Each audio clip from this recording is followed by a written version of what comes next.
The pads came on and something real good happened for Jaguars, and you guys will hear about it right here on Locked On Jaguars right now. You are Locked On Jags, your daily Jacksonville Jaguars podcast. Part of the Locked On Podcast Network. Your team every day.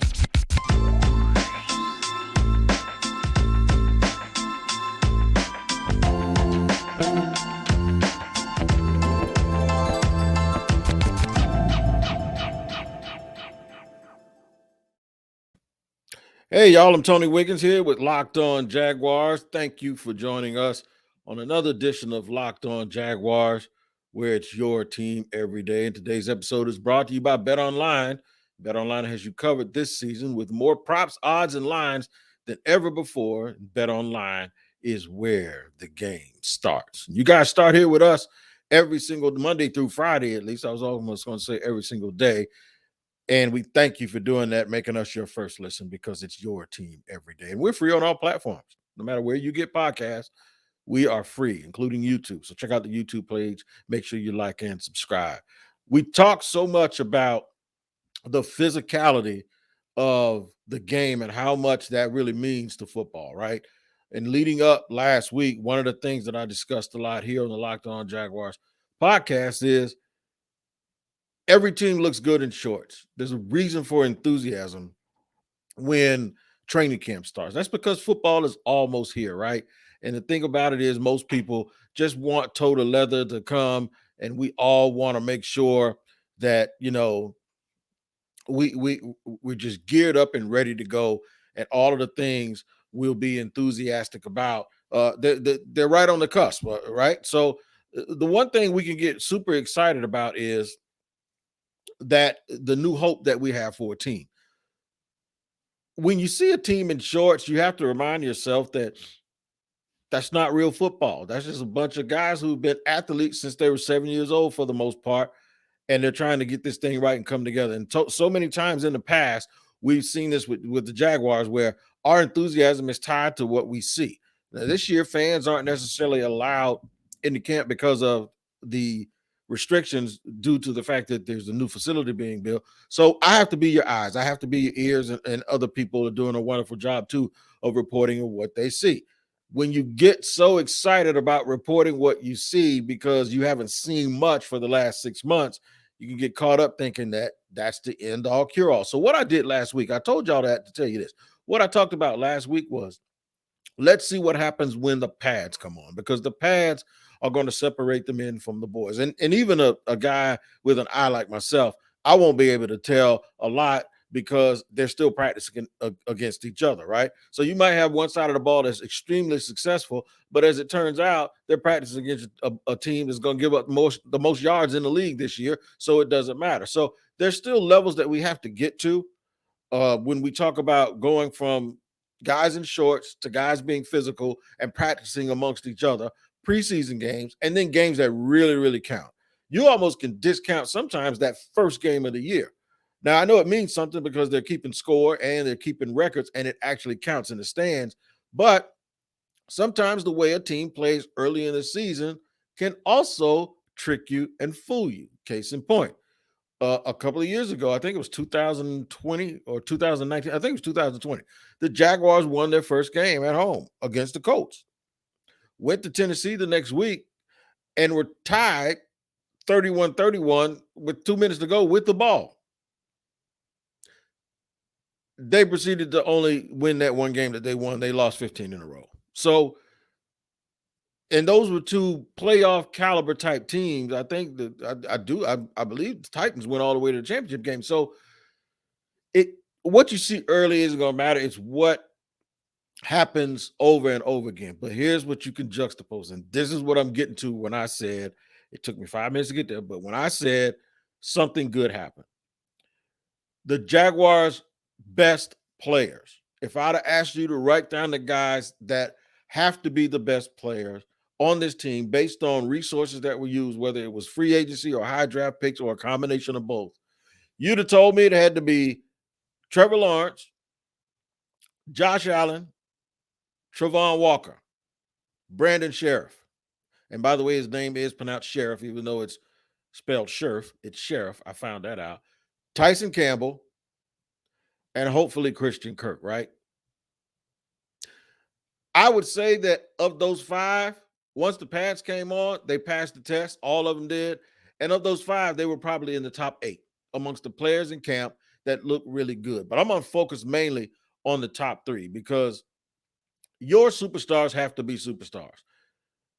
In 2017, the year the Jaguars were actually good and on everybody's radar and relevant and went to the AFC Championship game to play against the Patriots, the one thing that happened was the guys who you knew were their top guys were, they played. Jalen Ramsey. I know y'all don't want me to mention his name, but I did. Calais Campbell. Leonard Fournette. Telvin Smith. Miles Jack.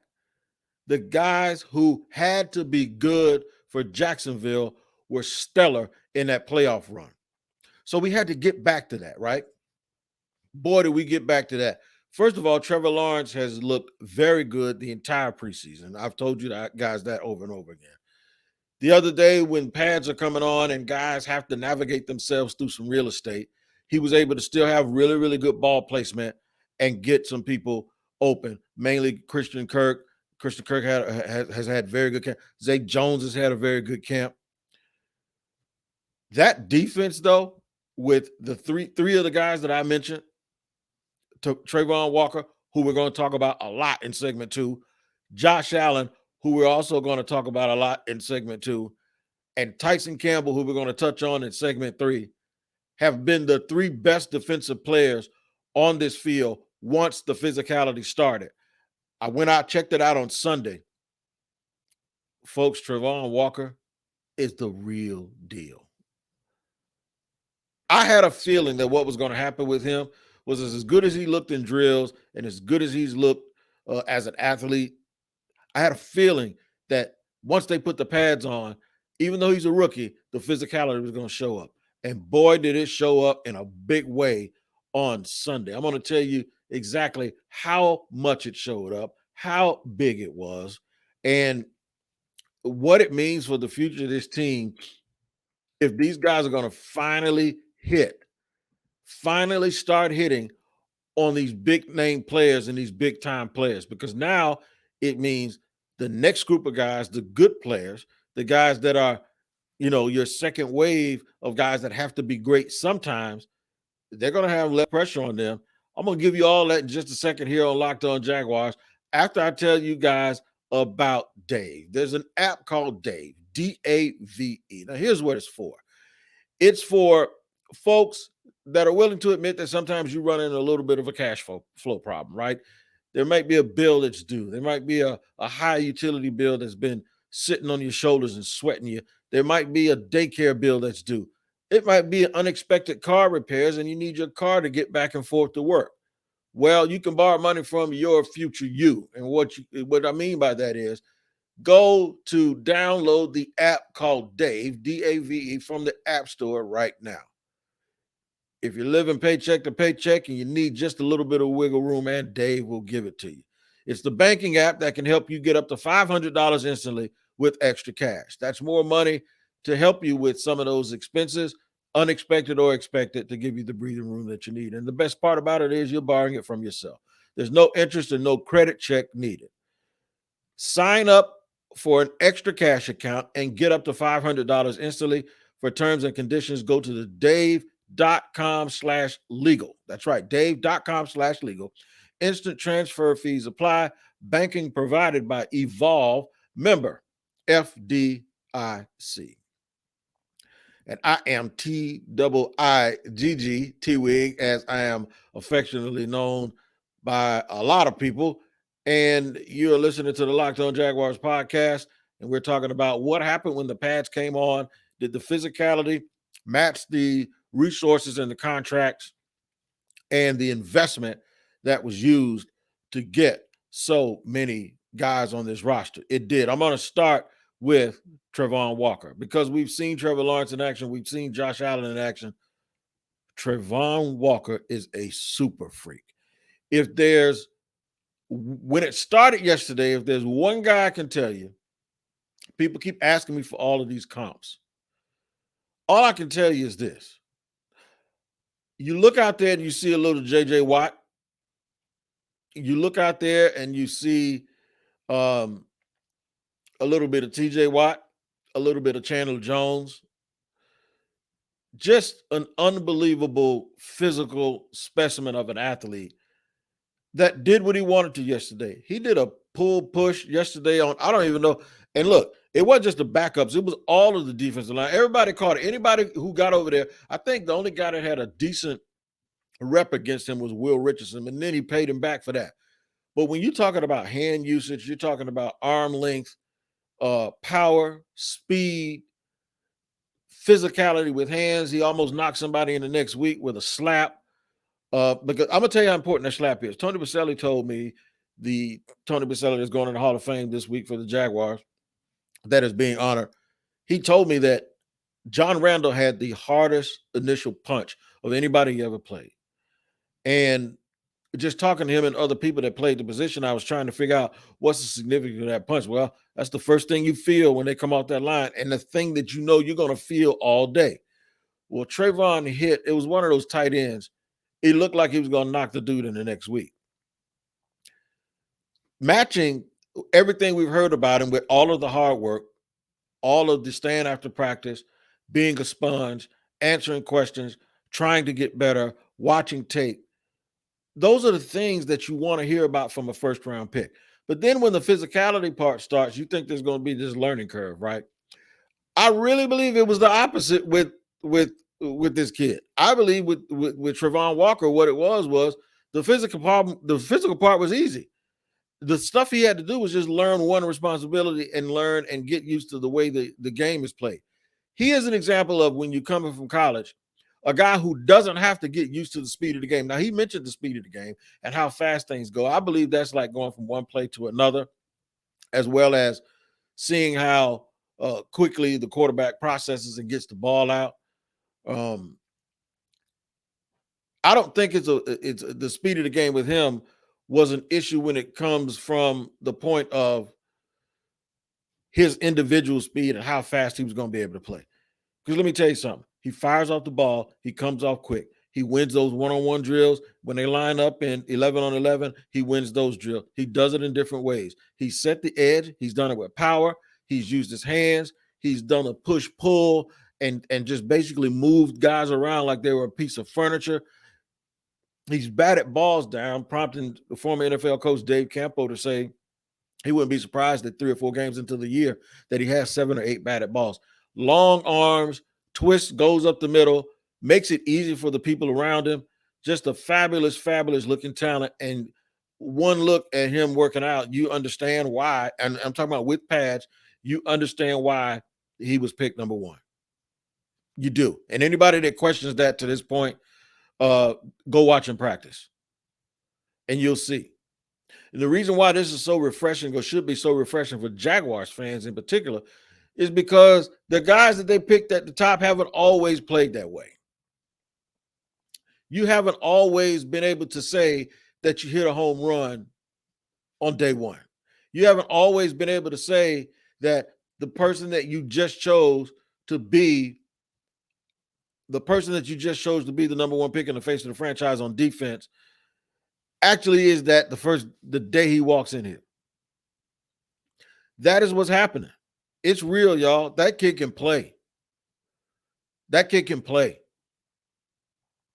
Someone asked me the other day, where's all the Aiden Hutchinson hype?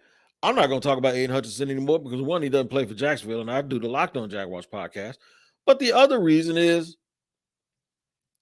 we haven't seen both of them do anything what they're going to do. I have heard more people on the national level talking about Travon Walker than I have any other rookie. And that's because I think we've been sounding the alarm, and there have been national visitors here at camp, and they've seen it for themselves. Combine that with Josh Allen, who is freaky in his own way. There is a difference between the two, by the way. It's slight, but there's a difference. Travon's a little longer, and even though Josh is explosive, Josh is a guy who looks like he was born in a lab, right? Travon looks like he was born in the sky. That's the only difference between the two. but they work so well together. Josh has been sort of the teacher, walking him through everything. They're inseparable. We talked about that on the podcast last week. Josh Allen has also been unblockable. Just in case you guys want to know, they're flipping sides. Most of the time, Josh is lined up over the left tackle, but they do flip and switch sides depending on where the tight end is. I did notice that whenever Travon Walker is on over the left tackle, he doesn't really rush from that side. He's more of an edge setter. And where that's going to come in handy is this: those little reverses teams try to run, or the little misdirection, or those little screen passes where there's a little bit of delay, or the RPOs where the quarterback kind of looks one way and then kind of scrambles the next and tries to hit that little wide banana thing. That stuff's going to get blown up with him because he is very disciplined, and when he's not supposed to rush, he doesn't. I did see him in coverage a couple of times. He did get beat. Travon did get beat, but they didn't complete the pass with Snoop Connor running a little bit of a wheel route. But he was right there running with him. But if it was a better pass, Snoop Connor would have got the completion. So best that you get those things out of the way right now during camp. But Josh Allen has been great as well. When he's lined up over the right side, I saw him go right around Cam Robinson in 7-on-7s. They've been very, very competitive. And they really, really, really give a lot of length and speed and power on the outside. I know we want to hold our breath a little bit. We want to just say, wait a minute, slow down. I don't think you guys have to do that. You don't have to slow down one bit, man, because at least for those top line players, and remember at the draft, one of the things that we talked about was that Travon Walker sort of gave the Jaguars one of those guys that, okay, name the first 5 players out of the tunnel. And you needed a guy like that. And now they actually do have a guy like that. So if so far those 3 guys have turned out, those 3, meaning the 2 edge rushers and the quarterback, are as good as advertised, then we just have to pick 2 more guys. So when we say name your first 5, the guys that get off the airplane out of the tunnel, I'll probably throw Brandon Sheriff in there, and I'll probably throw Brandon Sheriff in there, and I'll probably throw Tyson Campbell in there. That's probably the 5 guys, and Travis Etienne isn't far behind. So the fact that I'm sitting here and I'm wallowing and going back and forth about who those guys would be for this team is a good thing, because that's what we have been needing around here for so long. We talk so much about the foundation of the Jaguars changing every 2 years or so, and that means the house that they're trying to build has never been elevated. Well, the foundation looks real solid right now. I'll tell you why it looks so solid. It has a lot to do with that quarterback, Trevor Lawrence, and how he's looked in camp and how he's carrying himself. And we'll discuss that in just a second here on Locked On Jaguars. After I tell you about BetOnline.net, it is the fastest and easiest way to check in on all your betting needs. Find all your favorite sports and events at the #1 online source for odds, lines, and games. Find reviews and news of every league, including Major League Baseball, NFL, NBA, NHL, combat sports, esports, and even golf. BetOnline continues to be the top online resource for all your sports wagering information.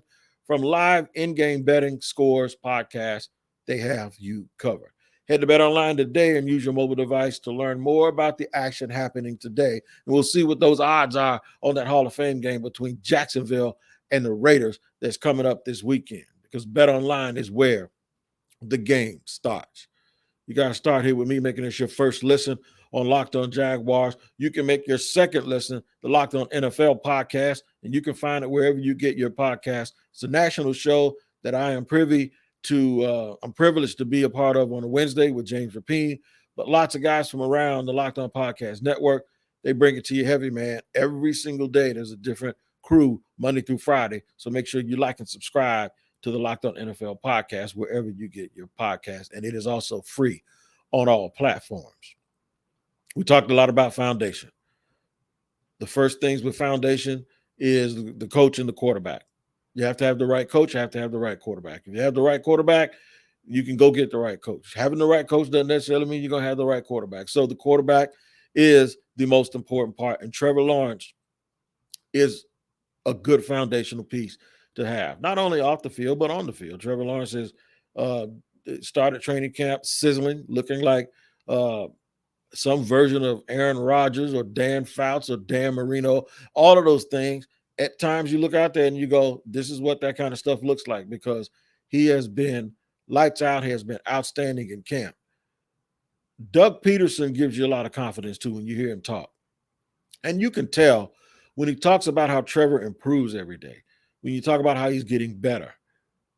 He's not sitting here being a fanboy of a coach like we've seen in the past or this past year, saying that someone is the best of the best and somebody's living off of what guys have done before. The difference is, even when it comes to Trevor Lawrence, you hear Doug Peterson talking about improvement, being better, and all of those things.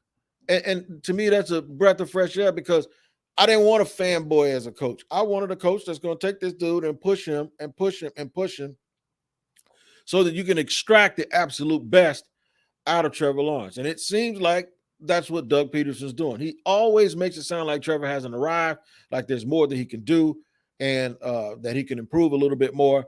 And so far in camp, it looks like they've worked. So this foundation that we've always talked about, meaning your best players have to be your best players.